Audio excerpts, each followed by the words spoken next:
오늘은 2026년 연초에 소상공인 정책자금, 특히 운전자금 1억을 받을 수 있는 방법에 대해서 알려드리도록 하겠습니다. 공고문이 뜨거나 나왔을 때 이야기를 드리는 경우가 많이 있는데 90% 이상은 필요가 없다라고 이야기를 하셨다가 다시 3개월 뒤에 모든 고객들이 저한테 전화가 옵니다. 이렇게 많은 대표님들이 여유가 생겼을 때 받아야지라는 생각 때문에 정말로 필요한 시점을 보게 되면 신용점수가 떨어져 있거나 아니면 매출액이 하락이 돼 있거나 카드론이나 저축은행 등 이금융권을 사용하고 있을 때 저한테 연락 주는 경우들이 많이 있거든요. 최악의 상황에서는 고금리 대출밖에 받을 수 없는 상황까지 가게 됩니다. 2026년에는 돈 때문에 끌려다니는 일이 없도록 만들고 먼저 준비하는 입장으로 바뀌실 겁니다. 그러면 2026년 정책자금을 왜 연초에 신청해야 될까요? 바로 돈 줄 사람의 주머니가 넉넉할 때 재빠르게 신청하는 겁니다. 소상공인 정책자금은 1년치 예산을 잡아놓고 월별, 분기별로 나누는 구조가 됩니다. 그렇기 때문에 1월에서 2월에 신청하는 것이 가장 유리하다고 보실 수 있습니다. 그래서 1, 2월 달에 자금을 신청하게 되면 하반기에 신청하는 사람들보다 심사를 좀 더 까다롭게 하지 않고 여유롭게 심사할 수 있기 때문에 좀 더 유리합니다. 결국 정리하자면 연초, 명절 전이 자금이 가장 많이 풀리는 구간이라고 보시면 됩니다. 그렇다면 어떻게 운전자금 1억을 준비해야 될까요? 자, 1억이라는 돈은 결국엔 대출이 아닌 사업을 계속해서 지속할 수 있는 비상금입니다. 대표님들이 흔히들 하는 큰 착각은 힘들어지면 알아봐야지, 그리고 필요할 때 알아봐야지 라는 생각을 많이 하시는데요. 필요할 때, 힘들 때 이렇게 알아보는 순간에는 매출액이 하락했거나 아니면 카드론이나 저축은행, 이금융권 대출을 많이 쓰거나 신용대출이 많아지고 그리고 신용점수가 많이 하락했을 때 알아보게 됩니다. 그렇게 되면 정책자금이 되지 않는 조건이 되실 수가 있기 때문에 미리미리 알아보는 것이 가장 중요합니다. 정책자금은 심사기간이 있기 때문에 최소 20일에서 많게는 45일까지 걸리게 됩니다. 대부분의 금리는 2에서 4%대로 이루어져 있습니다. 대표님이 필요할 때 찾는 카드론, 현금 서비스, 저축은행 같은 경우는 9에서 15%까지, 많게는 20%까지 고금리 대출이 됩니다. 같은 1억을 빌리더라도 4%대인 정책자금은 400만 원, 이금융권 15% 대출은 1,500만 원이 연간에 발생되게 됩니다. 이것이 5년간 이루어진다고 하게 되면 결국 5천만 원 이상의 차이가 나게 되는 거죠.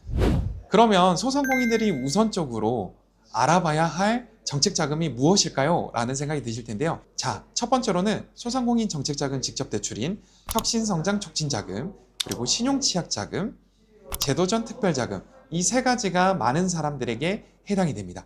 자세한 내용들은 향후에 상품별로 제가 한 번 더 설명드리도록 하겠습니다. 그리고 두 번째로는 신용보증재단입니다. 신용보증재단은 최대 1억까지 가능하지만 평균적으로 5천만 원이 승인될 수 있고 5년 상한의 1년 거치 상품들이 많습니다. 세 번째로는 특별자금인데요. 청년고용연계자금이라든지 일반 긴급경영자금이라든지 장애인자금이라든지 이런 것들을 체크해 보시는 게 좋습니다. 마지막으로 네 번째는 시설자금인데요. 2에서 4%대 최대 5억까지 받을 수 있는 소상공인 정책자금의 시설자금이 존재하게 됩니다. 그래서 내가 부지를 매입하거나 아니면 스마트 공장화를 통해서 시설을 구입하려고 하는 분들 같은 경우는 이 시설자금을 알아보는 것이 좋습니다. 그렇다면 신청하기 전에 공통적으로 세 가지를 체크해야 되는데요. 첫 번째로는 사업자 등록기간입니다. 최소 3개월 이상은 되어야 대표님이 원하는 한도의 정책자금을 받을 수 있습니다. 물론 1개월, 2개월, 창업 초기에도 받을 수 있는 자금들이 있지만 자금의 한도는 미비하게 됩니다. 두 번째로는 신용점수입니다. 신용점수는 나이스 기준으로 749점 이상인지 아닌지를 체크하는 것이 중요합니다. 세 번째로는 국세, 지방세, 연체 여부를 체크하는 건데요. 이 세 가지만 체크하고 미리 점검하더라도 정책자금의 승인율을 확 올라가게 됩니다. 오늘 영상의 핵심은 빚을 늘려서 사업해라가 아니라 운전자금을 조달해야 된다고 했을 때는 상황이 안 좋아졌을 때 고금리 대출을 알아보는 것이 아니라 미리미리 챙겨서 저금리 정책자금을 체크해서 요건에 맞다면 챙겨 받으라는 의미를 이야기 드리는 겁니다. 보통의 사업 구조로는 인건비, 고정비, 임대료 등등등으로 나뉘어져 있지만 대출로 해서 9에서 15%를 받을 것이냐 아니면 미리 준비해서 정책 자금을 2에서 4%대로 받을 것이냐가 핵심입니다.